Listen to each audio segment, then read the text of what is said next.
Au lendemain de sa prise de pouvoir le 5 septembre 2021, le CNRD, Comité national du Rassemblement pour le développement, a défini 5 valeurs fondamentales. Depuis cette date, ces valeurs servent de repère pour les autorités de la transition. Et dans toutes les prises de décision, le contenu de la charte de la transition s'impose à elle pour éviter l'improvisation et l'arbitraire dans la matérialisation progressive des engagements pris envers le peuple de Guinée.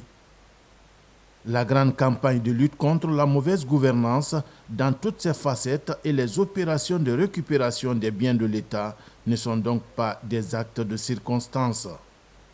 Cette lutte contre le crime économique touche tous les cas survenus avant, pendant et après la transition, avertit l'agence judiciaire de l'État. C'est le lieu de profiter de votre micro pour adresser un message fort, je dirais très fort, aux gestionnaires actuels de toutes les entités publiques.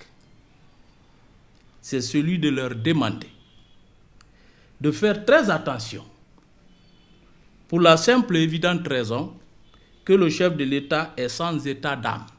Et l'agent judiciaire de l'État que je suis, qu'il a mandaté pour mener à ses côtés la lutte pour la moralisation de la chose publique, sera également sans état d'âme. Déjà, au compte de la gestion antérieure, plusieurs commis de l'État sont dans les mains de la justice. La Cour de répression des infractions économiques et financières CRIEF apporte des précisions. Le jugement concerne 2 volets. Il y a le volet pénal et le volet civil. L'agent judiciaire, en tant que représentant de l'État, va venir pour demander le dédommagement et le remboursement des avoirs criminels qui ont été spoliés à l'État. Donc c'est à 2 volets.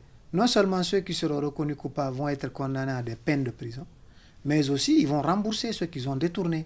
Et l'État va même demander des dommages et intérêts, parce que compte tenu du préjudice qu'il a subi. Donc c'est dans les 2 volets.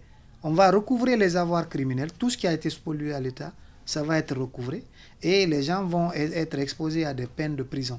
Il s'agit là de poser les bases d'une Guinée nouvelle, débarrassée de tous les maux qui ont sapé le développement d'un pays aux énormes potentialités économiques et humaines.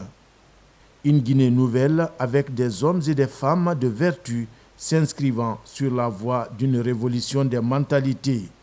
Cette reconversion des mentalités constitue, selon les spécialistes, le moteur de la mise en place des changements ambitionnés en Guinée.